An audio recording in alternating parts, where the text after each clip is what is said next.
What's driving this? Is this all the story of this world economy coming back, or is there more to it than that? Perhaps also quite a lot of speculation as people look at other asset classes and think they look way too expensive. There is a bit more to it than just the global economy coming back. That's an important piece of the puzzle. We know that certainly animal protein demand is heavily tied to income growth. So the rebound in the global economy is definitely a positive driver. But at the same time, you've got the factor of China rebuilding its hog herd after major losses, particularly was very bad in 2019 because of African swine fever. They rebuilt that hog herd significantly in 2020. But then had another round of spreads of that ASF this past winter. So that was a setback. So that's another major driver of increased feed grain demand as well. The other factor is on the supply side. We definitely have seen some weather shocks, particularly in Brazil, which is a major exporter. We see ongoing dry conditions in the U.S., the other major supplier. So those things are putting pressure on the supply side. So you've got this perfect storm of robust global demand, along with weather-related supply disruptions.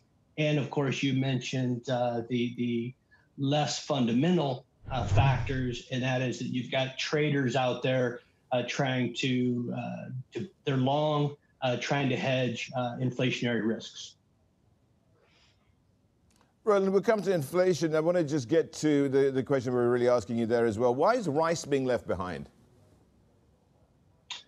So rice is a bit different because unlike things like feed corn and soybeans, it is so important for direct human consumption. So that's for that reason, we still have very ample stocks of rice globally. In fact, if you look at the last 14 years, right, this current year for a marketing year for rice is the first year in 14 where we're actually expecting ending global rice stocks to come down for the first time. So we've had this major buildup year after year of rice stocks because of its importance for human consumption. And that expected decline in ending stocks this year is very, very marginal.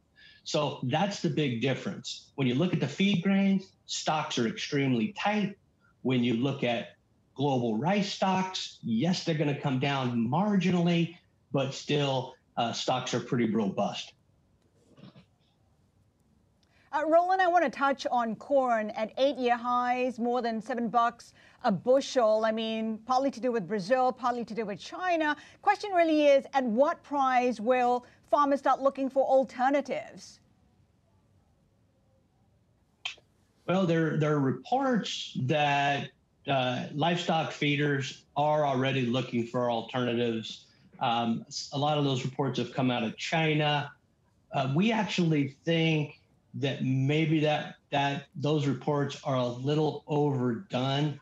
When I think about the demand in China, and I think about the modernization that they've made in livestock feeding, and I'm going to include the dairy industry over there.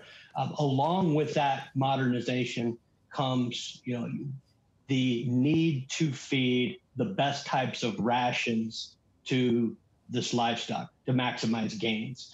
And while there's been reports of more rice and wheat being added to rations, which I'm sure some of that's true, they're still going to be looking at feeding the highest quality rations in things like corn, soybeans. We talk about insatiable appetite. How about demand destruction? We still have the likes of Brazil and India struggling to contain the virus. In fact, we're seeing a resurgence. How much is that playing into the commodity space? How much could that weigh on demand?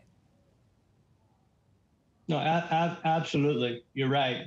We've already seen indications that we're moving up that demand curve, and there's been reports of some pushback at these higher prices. Absolutely.